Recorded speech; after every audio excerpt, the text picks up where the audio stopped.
all kinds of sound design, cinematic elements on the album, trying to paint a picture in your mind and usher you into another world. The real first thing that comes in after that was very much a handcrafted sort of sound was leaves blowing in the wind. It feels so New England, especially Salem, if we're trying to have any sort of reference to Salem, Mass. You know, it's like you're walking into the movie Hocus Pocus or something, like with the, you know, leaves blowing in the wind. Peter actually crafted the wind sound to add separately on a synthesizer, and that really had to be, you know, designed. It wasn't like a pre-recorded gust of wind that we were happy with anyway.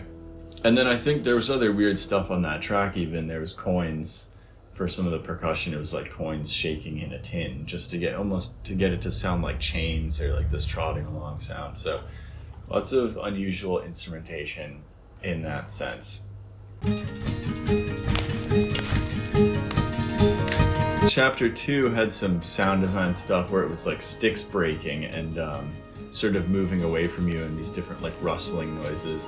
And yeah, that song is a good example of what I was looking to do as far as layering and having like, you know, a lush sort of tapestry of acoustic instruments. You know, I think it's mostly the Nashville tuned guitar and then just the 6-string acoustic, but all these different layers hand out in all these different directions to get something really lush with some electric guitar on top of it, just very lightly distorted. And then there's some flute on that one as well. I think there's like some djembe, drum, percussion. And then the third chapter of that song finally has vocals and has Kate Ford singing on it. Got a very medieval sound. Yeah, we went wild with the vocal harmonies, super low ones and then some higher ones. And there's finger-picking guitar throughout that and on chapter 1 as well. Yeah, and then that one ends with more of the sort of soundscape stuff. It has the shoveling, which would have been John and Salem digging up their ancient artifact that they found.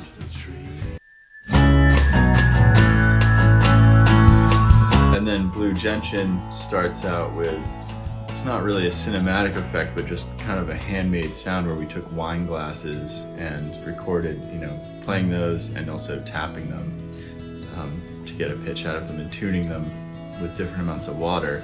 And then I think we set them to different keys in the keyboard so that it was all tuned to different pitches, and then put in a scale with the wine glass sounds reversed, which was just a crazy amount of manipulation to the original wine glass sound. But I think it ended up being something really unique instead of just a typical synth tone or something. But so the track kind of starts with that, and we had it layered where it's going down the scale and then happening twice and happening in harmony with all these reversed wine glasses. And then I think they're forward, we just different applications of that same sound in the next part of the song. Yeah, that song has piano, there's a string quartet which is also digital. Hopefully someday we'll find a proper string quartet to be playing for Count Graje. But it is not this day! But yeah, Blue Gentian, it's like this flower that's associated with hope and loss and all these things. And then it's a double meaning because it was about my friend who lived on Blue Gentian, the street, who passed away, who I was in a band with. So it's kind of an ode to him, but also just a general sort of a sorrowful song, I think, but uplifting at the same time. Yeah, I think probably the most sort of gentle song on the album. Yeah, for cinematic sound design stuff on that, we tried to get the sound of Mercy Brown crawling out of the grave at night to do whatever she was gonna get into. And I think that took like 6 tracks, sort of strategically layered, of things like tearing up roots and grass and pouring gravel and dirt onto a cardboard box and spreading them around on pavement. I don't know if we were breaking sticks, I don't know what we did, but I think there are 6 different tracks to get it to sound like she's coming up out of the ground and just all this soil falling off of her, which is quite creepy. to listen back to. And then there's all kinds of stuff on that one. There was the dad waking up in the middle of the night. What's the name of those orbs? The silver twinkling bell kind of thing. Yeah, I don't even know what those are called, but we had those mixed with like a bowed cymbal and like, which was probably reversed. It was like, even that little sound of like something, the line something about him having, you know, these restless nights, and it's this sound that has like all kinds of sounds embedded in it. The townsfolk whispering. But yeah, that song's kind of the centerpiece of the album. That's the one that the lyrics are on the reverse of the album cover, just kind of as like a poem.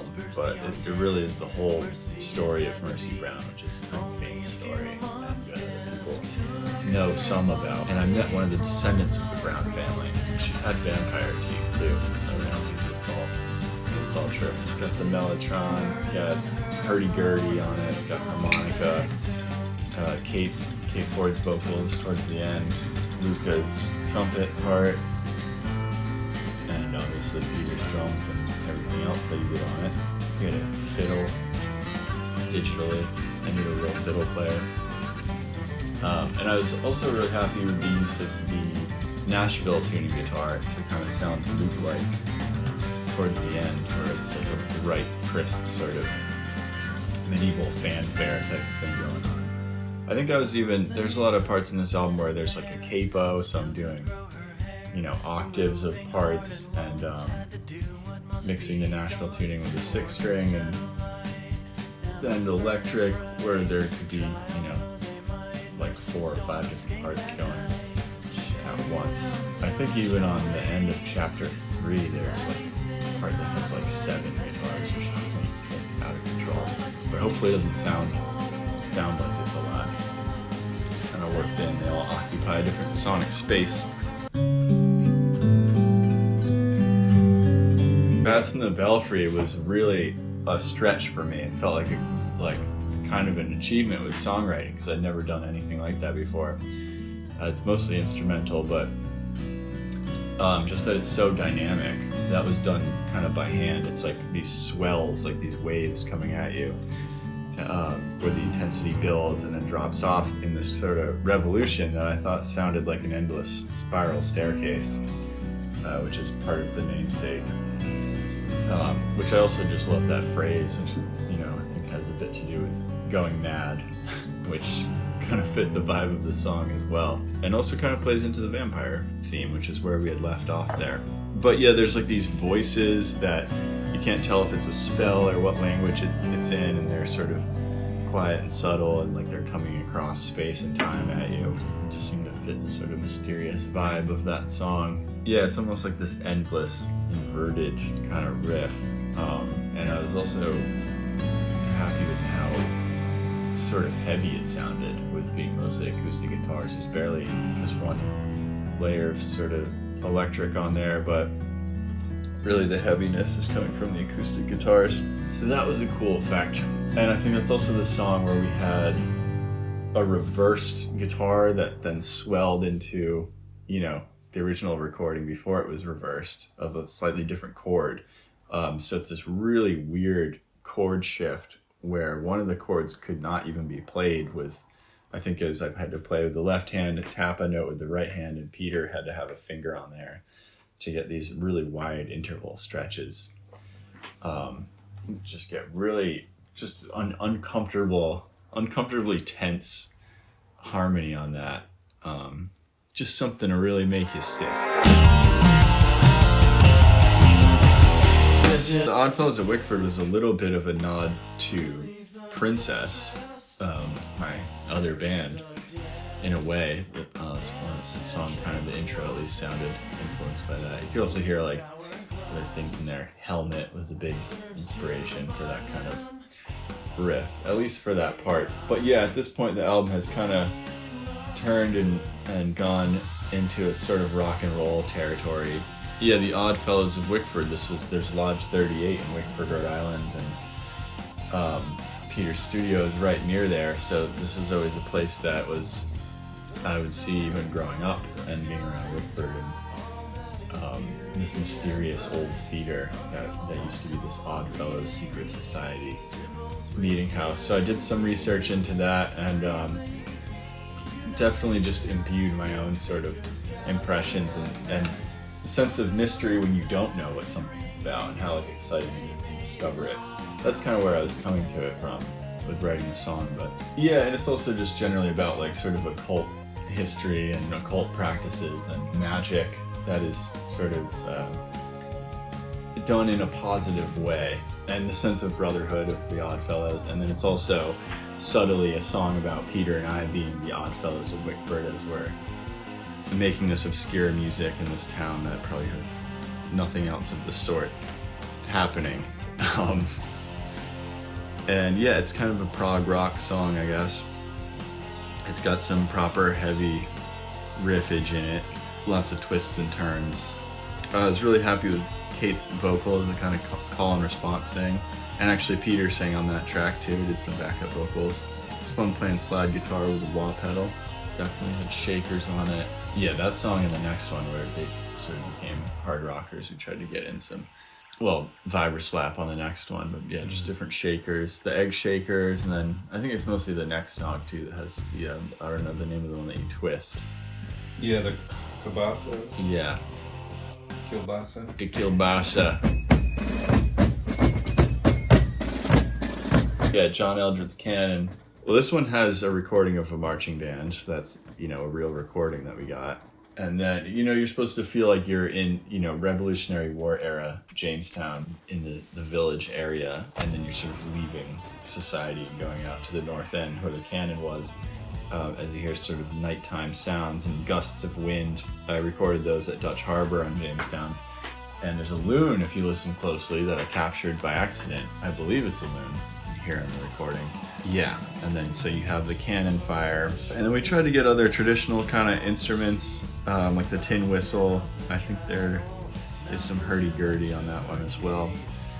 But perfect example of kind of trying to mix sort of folky music with some kind of hard rock. That song even has like a southern rock feel. Also kind of a seafaring pirate thing going on, I guess, which, you know, Rhode Island does have history with pirates. But yeah, that's another one like a New England vampire story where it's the lyrics are very much, were very researched and true to the actual story.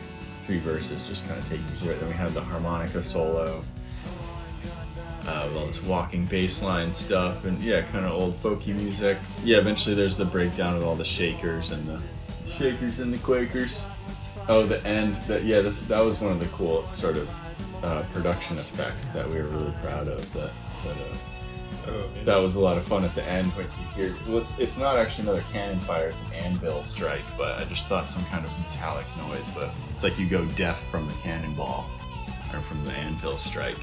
The whole song kind of drops out. So that was a really fun effect to try to pull off, and took a lot of work to get that to sound somewhat realistic, where you want to trick the listener into thinking they've really hurt their ears and can't hear the song anymore. Kind of your hearing slowly comes back like you've really been on the battlefield.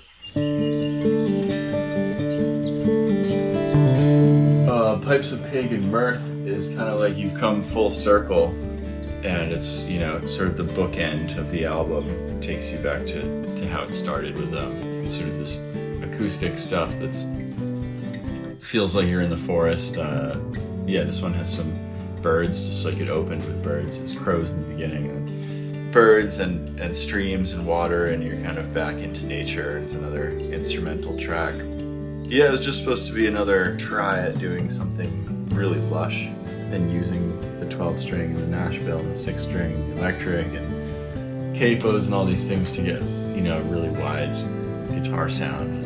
Yeah, there are some different, like there's the carriage, I think you heard the carriage going on that one. You can hear some church bells that are totally out of key with the song, which is like the church bell melody that I grew up hearing in Jamestown.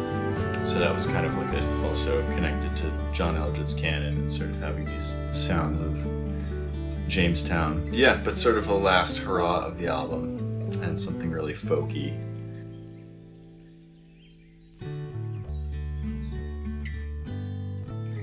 So we had new voices and old voices. Well, mainly it was Peter Scartabello, who I basically made the album on a 24-track or 20-track digital unit with the physical faders and everything. Did guitars, bass, and vocals in their entirety, and then exported that stuff to Peter's studio and finished the album there. And he did drums. We'd worked together before on the Canticle album and a few other projects.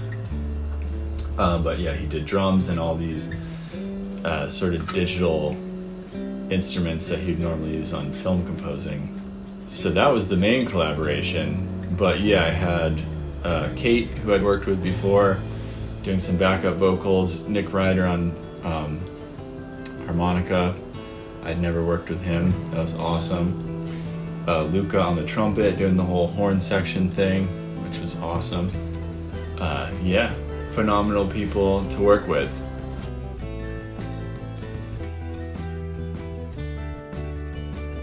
It's kind of both depending on the situation. Probably Peter did the most sort of improvising or writing his own parts, especially with like the mellotron, like sort of fleshing out all these chord progressions with the keys, and doing like, he had to come up with all his own chord inversions to keep things sort of flowing, and not just copy the basic, like, you know, root third fifth of each triad. So there's some clever stuff going on in there, and there's the Moog solo he had, and obviously the drum parts. So yeah, Peter had the most sort of creative freedom and impact, I guess.